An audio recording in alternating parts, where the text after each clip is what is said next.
Well, well, well. If it isn't the last week of the season with one of the best Nightfall weapons up for grabs, if you can farm for it.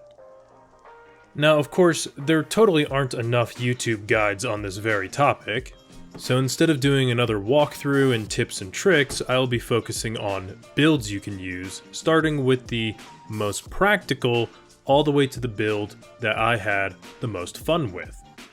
Oh, and wouldn't you know it? All these builds are for hunters.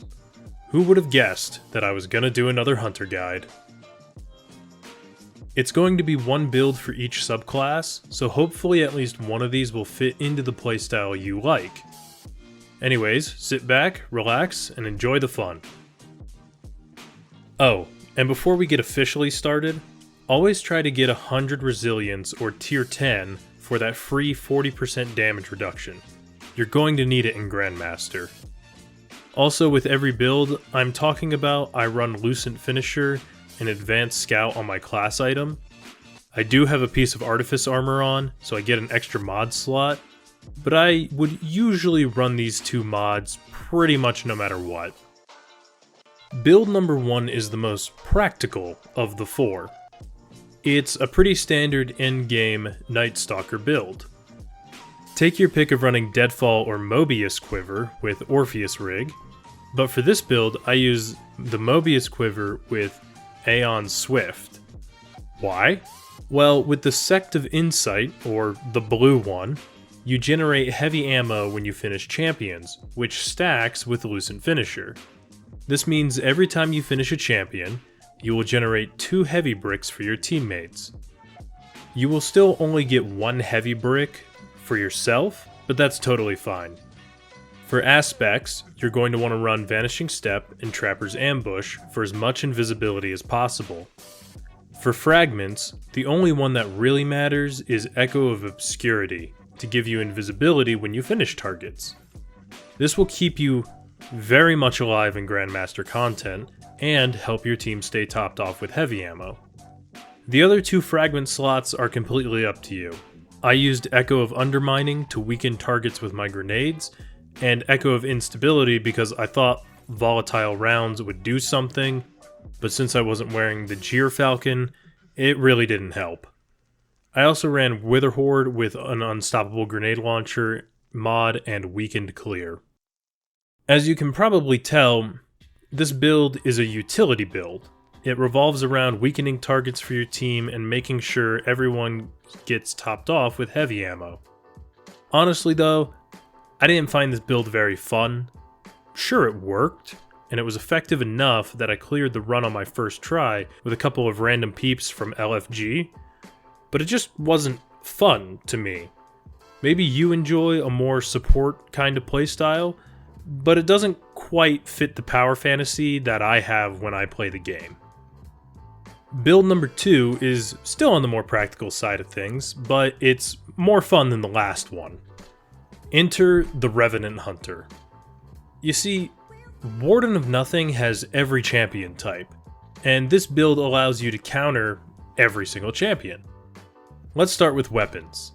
Arbalist for barrier champs, an auto rifle, an SMG or a scout rifle for overload champions, and low entropy superconductor class item mod for unstoppables. The low entropy superconductor allows you to stun unstoppable champs with either arc or stasis melee abilities, and hunters have 2 stasis melees. Only throw 1 at a time though, because if they both hit, it'll freeze the champion, and then it resets the stun, and that just makes life miserable. So now that you're set up to counter every single champion, let's talk about your subclass. For your abilities, the only one that really matters for this build is equipping Duskfield grenades. For aspects, you'll want to roll with Grim Harvest for ability energy back from stasis shards, and Touch of Winter for buffed up grenades. For fragments, run Whisper of Conduction for bonus resilience, and so stasis shards will track to you. Whisper of Shards will boost your grenade recharge when you shatter a stasis crystal. Whisper of Rhyme, so that stasis shards give us an overshield. Whisper of Chains, so that while you're near stasis crystals, you have more damage resistance, and Whisper of Hedrons to get more stability, mobility, recovery, and resilience every time you freeze a target. Having a stasis weapon with Headstone is nice for this build, but it's not necessary. I used a scout rifle with Demolitionist to get my grenade back even faster. Last but not least, you're going to want the Renewal Grasp's exotic arms for even larger Duskfield grenades and even more damage resistance. Congratulations, you are now a mini Bubble Titan. By hucking a single grenade, you give yourself more damage resistance than pretty much everybody else in the game. Bungie had to nerf this in PvP because you could survive sniper headshots with it. You also get a decent amount of crowd control with your very large grenades to freeze enemies, and your super tearing through anything short of a mini-boss. And if the situation calls for it, you can always freeze champions to give you a few extra seconds to get out of a dangerous spot and regroup with your team. The playstyle of this build is more fun for me than the Night Stalker build, and it's a pretty safe bet since you can counter every champion you come across, and you'd be surprised at how many people still don't really know how to deal with champions, even though they've been in the game since Shadowkeep, which was a little over 3 years ago at this point. This is a sturdy, jack-of-all-trades build. Great damage output, lots of damage resistance, and the ability to counter every champion in between weapons and abilities.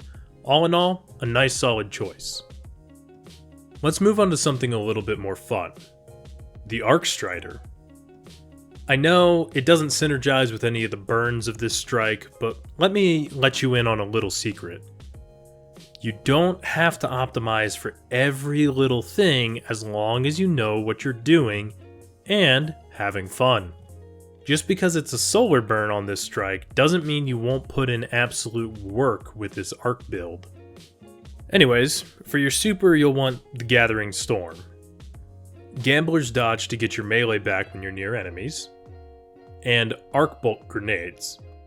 For aspects, I ran Flow State for ability recharge and damage resistance while amplified, and Lethal Current for a little bit of extra damage and an area of effect ability. Just use whatever aspects you want and you have fun with, because any combination of them will give you 4 fragment slots no matter what.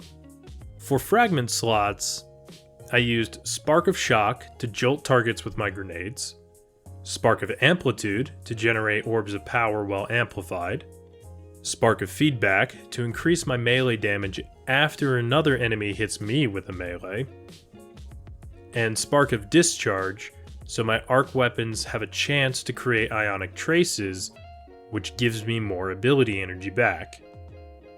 Now for the exotic, we get to use the Lucky Raspberry. Yup, bet you haven't pulled this one out of your vault in a while. Dust this sucker off and let's give it a whirl.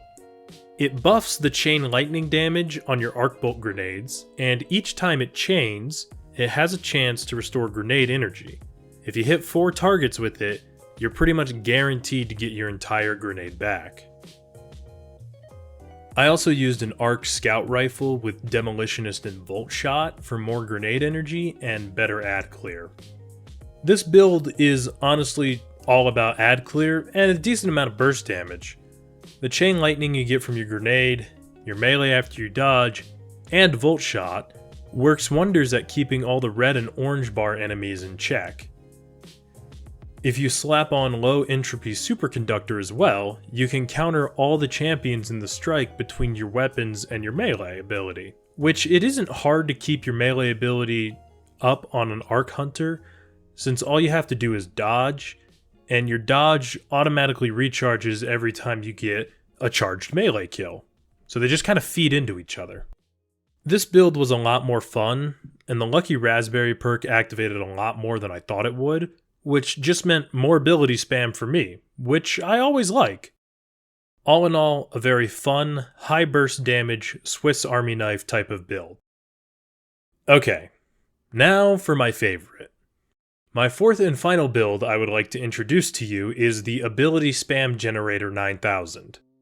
On your Gunslinger, you're going to want to run Blade Barrage, and for your aspects, you're going to want to run Knock 'em Down and the Gunpowder Gamble.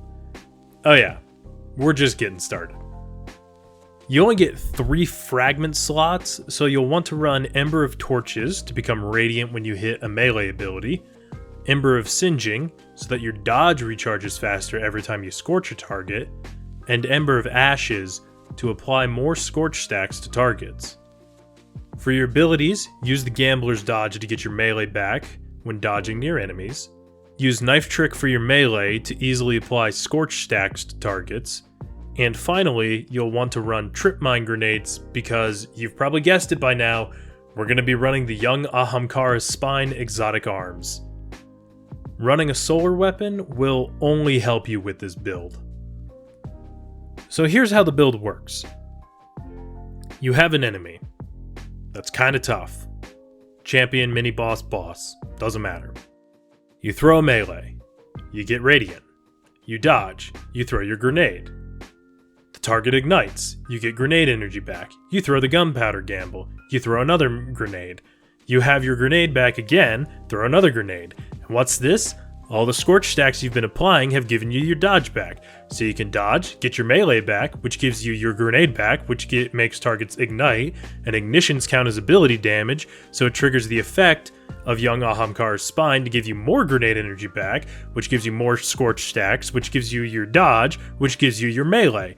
And I think you can see how it works at this point. Basically, you can keep cycling your abilities theoretically indefinitely, as long as you hit your targets. True Vanguard fans, eat your heart out. The more targets you hit with abilities, the more explosions you'll get, and the better damage and ad clear you'll have. Oh, and by the way, this Grandmaster has a Solar Singe modifier, so you'll be that much more effective. Honestly, this build is just straight up fun. You do a lot of damage, and you get to spam your abilities. What else could you want? Bonus points if you rock a rocket launcher with Demolitionist, and extra bonus points if you wear the cowboy hat the entire time. Well, that concludes my builds for this video. Remember that you don't have to stick exactly to what I've said. Use whatever aspects, fragments, and weapons work best for your playstyle.